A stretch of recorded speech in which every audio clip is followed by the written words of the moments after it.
அன்பானவர்களே, அன்பு வணக்கங்கள். நீங்கள் மனக்கற்பனையின் மூலமாக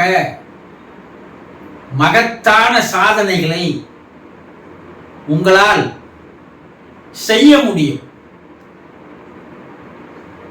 மனக்கற்பனை என்ற ஒரு மாபெரும் சக்தி உங்ககிட்ட இருக்கு.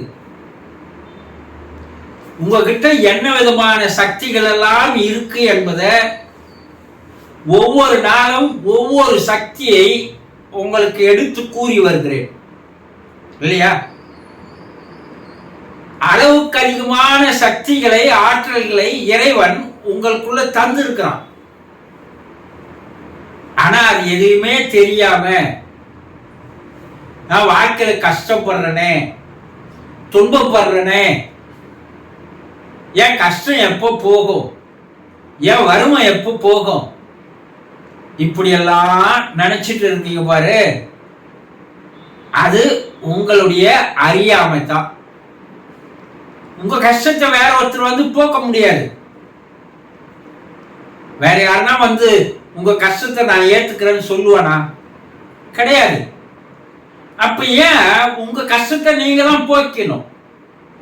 அதுக்குண்டான ஆற்றலும் சக்தியும் உங்ககிட்ட இருக்கு. ஆனா நீங்க அதை தெரிஞ்சிக்காத வாழ்றீங்க, அவ்வளவுதான். இன்னைக்கு நம்ம பார்க்க போற சக்தி உங்ககிட்ட என்ன சக்தி இருக்குன்னா, மனக்கற்பனை என்ற ஒரு மாபெரும் சக்தி இருக்கு. இந்த உலகம் இன்றைய வரைக்கும் கண்டுபிடிக்கப்பட்டிருக்கின்ற கண்டுபிடிப்புகள் எல்லாம் எதால வந்தது? யாரோ ஒருவருடைய மனதில் அவன் செய்த கற்பனையால் வந்த விளைவுகள் தான். ஆகாய விமானம் இருக்கட்டும், ரயில் இருக்கட்டும், பஸ் இருக்கட்டும், கார் இருக்கட்டும், டூ வீலர் இருக்கட்டும், ஃப்ரிட்ஜ் இருக்கட்டும், ஏசி இருக்கட்டும், கிரைண்டர் இருக்கட்டும், மின்சார விளக்கு இருக்கட்டும், இன்னைக்கு நீங்க கையில வச்சிருக்கிறீங்களே கைபேசி இருக்கட்டும், தொலைக்காட்சி இருக்கட்டும், நீங்க வாழ்க்கையில தினசரி பயன்படுத்துகின்ற எல்லா விதமான பொருட்களும் வானத்திலிருந்து இறைவன் கொடுத்தானா? ஒவ்வொரு மனிதனுடைய மன கற்பனையால் வந்த விளைவுகள் தான் இது. அப்படி மனக்கற்பனை செய்து கொண்டு வந்த மனிதர்கள் எல்லோருமே சாதனையாளர்களாக, சரித்திரம் படைத்தவர்களாக இருக்கிறார்கள், இல்லையா? இன்னைக்கு வரைக்கும் தாமஸ் ஆல்வா எடிசனை நம்ம என்ன பண்ணிருக்கிறோம்? மாபெரும் விஞ்ஞானின்றோம். அவர்னா இறைவன் கிட்ட நேரா கேட்டு ஒவ்வொன்றத்தையும் வாங்கினாரா? அவருடைய மனக்கற்பனைகள் உருவானது தான் அது. உங்ககிட்டயும் அந்த கற்பனை இருக்கு. இன்னைக்கு விஞ்ஞானம் எவ்வளவு மனிதர்களிடம் இருக்கின்ற ஆற்றல்களை பயன்படுத்துகிறது. அமெரிக்காவில் கேன்சர் ஹாஸ்பிட்டல், இருக்கத்திலேயே பெரிய நோய் புற்றுநோய். அந்த புற்றுநோய் பாதிக்கப்பட்டவர்களை அங்க ஒரு விதமான ட்ரீட்மெண்ட் தராங்க. இதை பாராசைக்காலஜின்னு சொல்லலாம். என்ன, புற்றுநோய் இருக்கிறவர்கள் மன கற்பனை செய்யணும். என்னன்னா, என்னுடைய நோயை எதிர்க்கின்ற சக்தி, ஆற்றல், வைரஸ் என் உடம்புல உருவாக்கணும். அப்படி நீங்க தொடர்ந்து கற்பனை பண்ணிட்டே வாங்க. அப்படி அவர்களை பயிற்சி தந்து பார்த்தா அந்த நோயை எதிர்க்கின்ற, அந்த நோய் புற்றுநோய் செல்களை அழிக்கின்ற லிம்போசைட்ஸ் என்று சொல்லக்கூடிய ஒரு நோய் எதிர்ப்பு சக்தியை அவர்களுடைய கற்பனை உருவாக்கி இருக்கிறது. அதுல 70% அந்த நோயினுடைய வீரியம் குறைந்து இருக்கிறது என்பதை இப்ப கண்டுபிடிச்சிருக்கிறாங்க. பாருங்க, அவன் தன்னுடைய நோய் எதிர்ப்பு சக்தி வரணும், ஆனா அவன் கற்பனை செய்து இருந்தாவே போதும். அந்த கற்பனை எண்ணமாக மாறி எண்ணம் ஆழ்மனதில் போய் பதிவாகி ஆழ்மனம் அவனுடைய உடலை இயக்குகிறது இல்லையா? இப்ப ஒவ்வொன்றையும் விஞ்ஞானம் கண்டுபிடித்திருக்கிறது. என்னன்னா, என் உடம்புல வலி இருக்கு, அந்த வலி போகணும், அந்த இடத்துல அந்த வலி போகணும். உங்க உடம்புல ஏதாவது வலி இருக்குதா? கால் வலி, முட்டு வலி, கழுத்து வலி, ஏதோ ஒரு வலி, அந்த இடத்த நீங்க கற்பனை செய்து அந்த இடத்துல வலி போகணும் போகணும் போகணும் சொல்லி வந்தால் அது என்ன ஆகுதுன்னா, என்டார்பின் என்ற ஒரு திரவம் சுரக்க ஆரம்பித்து அந்த வலியை குணப்படுத்துகிறது என்று இப்ப கண்டுபிடிச்சிருக்கிறாங்க. எவ்வளவு பெரிய கண்டுபிடிப்புகள்! மனிதனுடைய கற்பனைக்கு எவ்வளவு பெரிய சக்தி இருக்குது பாருங்க. இதுவரைக்கும் கண்டுபிடிக்கப்பட்டவை எல்லாம் கற்பனையின் மூலமாக. ஒரு கட்டிட பொறியாளர் இருக்கிறாரு, ஒரு கட்டிடத்தை எப்படி கட்ட வேண்டும் என்று அவர் கற்பனை செய்கிறார். அந்த கற்பனை என்னவாகுது? அவருடைய மனதில் ஒரு வரைபடமாக உருவாகிறது. அந்த வரைபடத்தை எடுத்து என்ன பண்றாரு? ஓவியமாக, பிளானாக வரைகிறாரு. அதை வச்சு ஒரு மாபெரும் கட்டிடத்தை கட்டுகிறார். யாரோ ஒருவருடைய மனதில் உருவான கற்பனை உலகத்தில் இன்று பெரிய கட்டிடங்களாக, சாதனைகளாக இருக்குது இல்லையா? அப்ப எல்லா மனிதர்களிடம் உங்ககிட்ட கூட அந்த கற்பனை இருக்கு. இது வரைக்கும் நீங்க கற்பனை பண்ணி வந்திருக்கிறீங்கல்ல. கற்பனை பண்ணாத மனிதன் யாரும் கிடையாது. எல்லாரும் கற்பனை பண்றவன் தான். அந்த கற்பனை இது வரைக்கும் நீங்க பண்ணி வந்திருக்கிறீங்களே, ஏதாவது ஒரு கற்பனை உங்களுடைய செயலுக்கு ஏதாவது புதுசா கண்டுபிடிச்சு நீங்க சாதிச்சிருக்கீங்களா?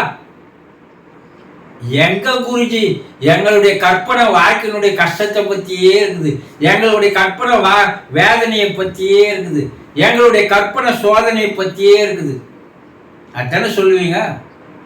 அப்போ நீங்கள் அதை பற்றி கற்பனை பண்ணால் அதுதான் அதிகமாக போகுமே தவிர அது குறைவதில்லை. இதையும் கண்டுபிடிச்சிருக்கிறான். நீ எதை நினைக்கிறாயோ அதுவாக தான் நீ மாறுவாய் சொல்றாங்கல்ல. விவேகானந்தர் என்ன சொல்றாரு? சரியாக பயன்படுத்தப்படும் பாவனை. பாவனைன்னா கற்பனை, த இமேஜினேஷன், கற்பனை. அந்த கற்பனை என்ன பண்ண? உன்னை வெற்றிக்காக அழைத்து செல்லும். ஒரு மந்திரம் மாதிரி சொல்லுகிறார்.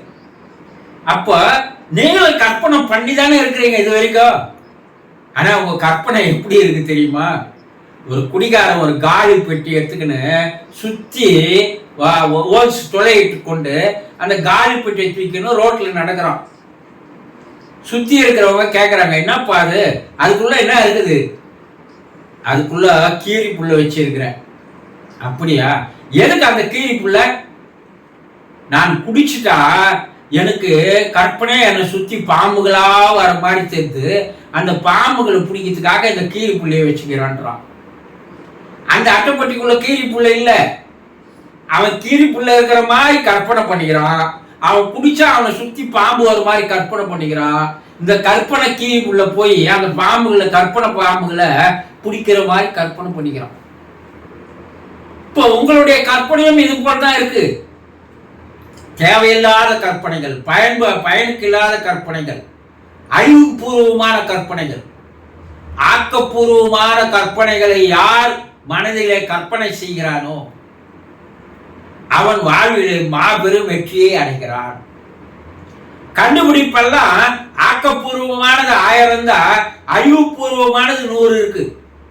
அவன் அறிவுபூர்வமான நைட்ரசன் அணுகுண்டு, அறிவுபூர்வமான கற்பனைகள் எவனோ ஒரு மனிதனுடைய மனதில் உருவானது, அது உலகத்தை அழிக்கக்கூடிய ஒரு ஹைட்ரசன் அணுகுண்டை கண்டுபிடிச்சிருக்கு.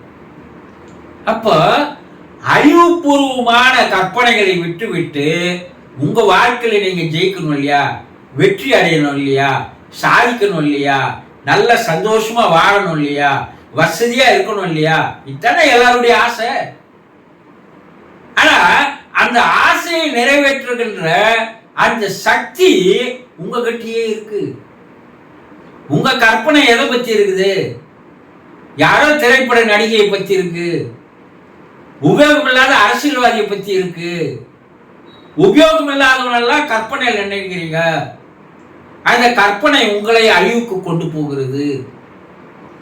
உங்களுடைய கற்பனை உங்களை அழிக்கவும் செய்யும். உங்களுடைய கற்பனை உங்களை வளர்க்கவும் செய்யும். ஒரு மாபெரும் சக்தி உங்ககிட்ட இருக்கு. அது கற்பனை சக்தி தான்.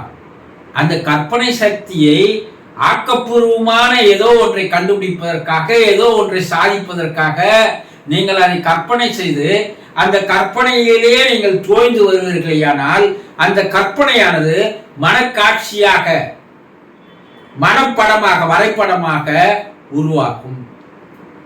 ஒன்று எண்றீங்க, அதை நீங்க மனக்காட்சியா எடுத்துட்டு வர சொல்லும்போது தான் எண்ணியது 50% உங்களுடைய மனக்காட்சி 80% மாறுகிறது. அந்த மனக்காட்சி உங்களை தூங்கூடாம அதை வெற்றி பாதையில் கொண்டு வந்து வெற்றி அடைவதற்கு ஒரு ஊக்குவிப்பாக உங்களுடைய ஆழ்மனம் இருக்கிறது. அது 100% மாறிடுது. இப்ப நல்ல கற்பனையை பண்ணுவீங்களா? இது வரைக்கும் போனட்டும், ஏதேதோ கண்டதை கற்பனை பண்ணேன், அதனால எனக்கு எந்த பிரயோஜனம் இல்லை வாழ்க்கையில, என்ன நானே அழிச்சுட்டு தான். அந்த கற்பனையெல்லாம் விடுங்க. இனிமேல் நல்ல ஒரு கற்பனையை மனதில் கற்பனை செய்து பாருங்க. நீங்கள் எதையும் சாதிக்கலாம். நீங்கள் நினைத்ததை எல்லாம் சாதிக்க முடியும். இதுக்கு பல்வேறு நிரூபணங்கள் இருக்கிறது, எடுத்துக்காட்டுகள் இருக்கிறது. சாதாரண விஷயம் இல்லை.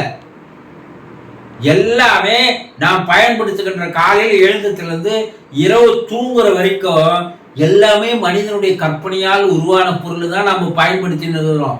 இன்னொருத்த கற்பனையை நம்ம பயன்படுத்துறோம். நம்ம கற்பனையை யாராவது பயன்படுத்துவானாவா?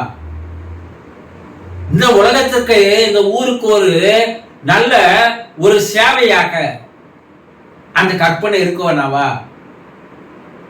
அந்த கற்பனை இறைவனை பற்றிய கற்பனையா இருந்தா அது இன்னும் நல்ல மன அமைதியை, ஆரோக்கியத்தை, ஆயுளை தரும்.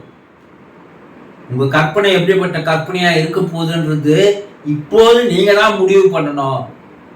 இப்போ நீங்க கோட்டை விட்டுட்டீங்கன்னா உங்களால் சந்தோஷமாக வாழ முடியாது, வசதியாக வாழ முடியாது, நீங்க நினைத்ததெல்லாம் எதையும் அடைய முடியாது என்பதை தெளிவாக தெரிந்து கொள்ளுங்கள். சந்தோஷம்.